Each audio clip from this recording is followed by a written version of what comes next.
5 ராசிகளுக்கு ஜாக்பாட். உங்களுக்கு அதிர்ஷ்டமா? சோதனையா? 2026 சனிப்பெயர்ச்சி கணிப்புகள். 2026ஆம் ஆண்டு மார்ச் மாதம் 6ஆம் தேதி சனி பகவான் கும்ப ராசியிலிருந்து மீன ராசிக்கு பெயர்ச்சி அடைந்துள்ளார். வாக்கிய பஞ்சாங்கத்தின்படி இந்த 12 ராசிக்கும் என்ன பலன்? பரிகாரம் தேவையா என்பதை கீழே காணலாம். மேஷ ராசிக்கு இதுவரை 11ஆம் இடமான லாபஸ்தானத்தில் இருந்த சனி பகவான் தற்போது 12ஆம் இடமான விரயஸ்தானத்திற்கு செல்கிறார். இதனால் மேஷ ராசியினருக்கு 7.5 சனியின் முதல் கட்டமான விரய சனி ஆரம்பமாகிறது. குடும்பத்தில் மகிழ்ச்சி, சுப விரயங்கள், பரிகாரம் அவசியம். சனி பகவானின் தாக்கத்தை குறைத்து நற்பலன்களை பெற 1. சனிக்கிழமை தோறும் அருகிலுள்ள பெருமாள் கோவிலுக்கு சென்று நெய் விளக்கேற்றி வழிபடுங்கள். 2. காகத்திற்கு எள் கலந்த சாதம் வைப்பது சிறந்தது. 3. முதியோர்கள் அல்லது ஊனமுற்றோருக்கு உங்களால் இயன்ற தான தர்மங்களை செய்யுங்கள். ரிஷபராசிக்கு இதுவரை 10ஆம் இடமான கர்ம ஸ்தானத்தில் இருந்த சனி பகவான் தற்போது 11ஆம் இடமான லாபஸ்தானத்திற்கு பெயர்ச்சியாகிறார். இது ரிஷப ராசியினருக்கு மிகவும் யோகமான மற்றும் பொற்காலமாக அமையப்போகிறது. இந்த காலகட்டத்தை இன்னும் சிறப்பானதாக இருக்கும் சனி கோடிகளை குவிக்கும் ராஜயோகம். பரிகாரம் தேவையில்லை. மிதுன ராசிக்கு இதுவரை 9ஆம் இடமான பாக்கியஸ்தானத்தில் இருந்த சனி பகவான் தற்போது 10ஆம் இடமான கர்மஸ்தானத்திற்கு தொழில் ஸ்தானம் பெயர்ச்சி ஆகிறார். இது உங்கள் உழைப்பை சோதித்து பின் மிகப்பெரிய அங்கீகாரத்தை தரும் காலமாகும். தொழிலில் வெற்றி, பணவரவு, பரிகாரம் தேவையில்லை. கடக ராசிக்கு இதுவரை 8ஆம் இடமான அஷ்டமஸ்தானத்திலிருந்து இன்னல்களை கொடுத்து வந்த சனி பகவான் தற்போது 9ஆம் இடமான பாக்கியஸ்தானத்திற்கு பெயர்ச்சி ஆகிறார். இதனால் உங்களை வாட்டி வதைத்த அஷ்டம சனி முடிவுக்கு வருகிறது. வெற்றி பாதை ஆரம்பம். புகழ் செல்வம் சேரும். பரிகாரம் தேவையில்லை.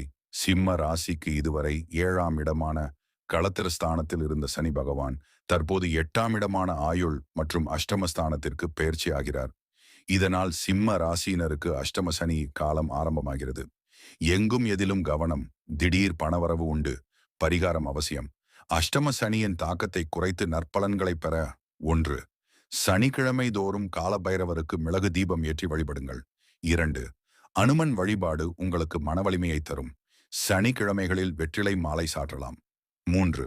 முதியோர்களுக்கு அல்லது துப்புரவு தொழிலாளர்களுக்கு உணவு மற்றும் வஸ்திர தானம் செய்யுங்கள். கன்னி ராசிக்கு இதுவரை 6ஆம் இடமான ரணருண ரோகஸ்தானத்தில் இருந்த சனி பகவான் தற்போது 7ஆம் இடமான களத்திரஸ்தானத்திற்கு கூட்டுறவு மற்றும் திருமணஸ்தானம் பெயர்ச்சி ஆகிறார். இதனை கண்ட சனி என்று அழைப்பார்கள். பணமழை கொட்டும். குடும்பம், தொழிலில் கவனம். பரிகாரம் அவசியம். கண்ட சனியின் தாக்கத்தை குறைத்து நன்மைகளை அதிகரிக்க 1. புதன்கிழமை தோறும் மதுரை மீனாட்சி அம்மன் அல்லது ஏதேனும் ஒரு அம்பிகை ஆலயத்திற்கு சென்று வழிபடுங்கள். 2. விஷ்ணு சகஸ்ரநாமம் கேட்பது அல்லது பாராயணம் செய்வது மன அமைதியை தரும். 3.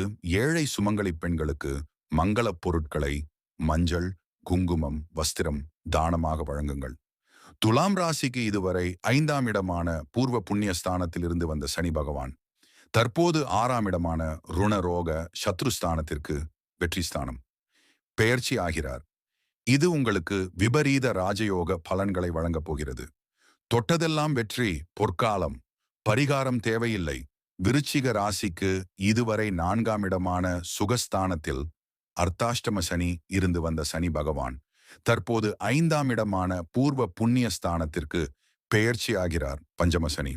இதனால் உங்களை வாட்டி வதைத்த அர்த்தாஷ்டம சனி முடிவுக்கு வருகிறது. புகழ் செல்வம் சேரும். குடும்பத்தில் மகிழ்ச்சி. பரிகாரம் தேவையில்லை. தனுசு ராசிக்கு இதுவரை 3ஆம் இடமான தைரிய ஸ்தானத்தில் இருந்து வந்த சனி பகவான் தற்போது 4ஆம் இடமான சுகஸ்தானத்திற்கு பெயர்ச்சி ஆகிறார். இதனை அர்த்தாஷ்டம சனி என்று அழைப்பார்கள். வீடு, வாகன யோகம், உடல் நலனில் கவனம். பரிகாரம் அவசியம். அர்த்தாஷ்டம சனியின் வீரியத்தை குறைத்து அமைதி பெற வியாழக்கிழமை தோறும் குரு பகவானுக்கு மஞ்சள் நிற மலர்கள் சாற்றி வழிபடுங்கள்.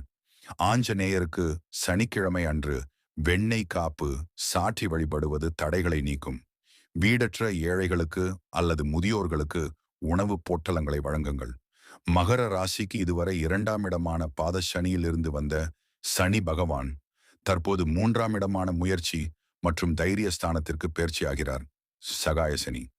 இதனால் உங்களை கடந்த 7.5 ஆண்டுகளாக வாட்டி வதைத்த 7.5 சனி முழுமையாக முடிகிறது.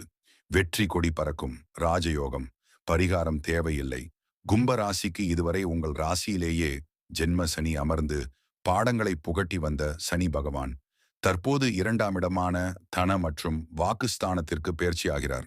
இதனால் கும்ப ராசியினருக்கு ஜென்ம சனி முடிந்து பாத சனி ஆரம்பமாகிறது. குடும்பத்தில் கவனம். பண வரவு உண்டு. பரிகாரம் அவசியம். பாத சனியின் தாக்கத்தை குறைத்து சுப பலன்களை பெற 1. சனிக்கிழமை தோறும் ஆஞ்சநேயருக்கு வெற்றிலை மாலை சாற்றி வழிபடுங்கள். 2. காகத்திற்கு தினமும் எள் கலந்த சாதம் வைப்பது உங்கள் கர்ம வினைகளை குறைக்கும். 3. ஏழை எளியவர்களுக்கு உணவு தானம் செய்வதுடன் குறிப்பாக துப்புரவு தொழிலாளர்களுக்கு உதவி செய்யுங்கள். மீன ராசிக்கு இதுவரை 12ஆம் இடமான விரயஸ்தானத்தில் இருந்து வந்த சனி பகவான் தற்போது உங்கள் ராசிக்குள்ளேயே, அதாவது முதலிடமான ஜென்மஸ்தானத்திற்கு பெயர்ச்சியாகிறார். இதனால் மீன ராசியினருக்கு விரய சனி முடிந்து ஜென்ம சனி ஆரம்பமாகிறது. எங்கும் எதிலும் கவனம். திடீர் பணவரவு உண்டு. பரிகாரம் அவசியம். ஜென்ம சனியின் தாக்கத்தை குறைத்து நன்மைகளை பெற 1. சனிக்கிழமை தோறும் சிவபெருமானுக்கு ருத்ர பாராயணம் செய்து வழிபடுங்கள். 2. அனுமன் சாலீசா தினமும் பாராயணம் செய்வது பயத்தை போக்கி துணிச்சலை தரும். 3. முதியோர் இல்லங்களுக்கு சென்று உங்களால் முடிந்த உணவு அல்லது மருந்துகளை தானமாக வழங்குங்கள். 4. சனிக்கிழமைகளில் எள் தீபம் ஏற்றி சனி பகவானை வழிபடுவது சிறந்தது. சர்வம் சேனலுக்கு லைக், ஷேர் மற்றும் சப்ஸ்கிரைப் செய்ய மறக்காதீர்கள்.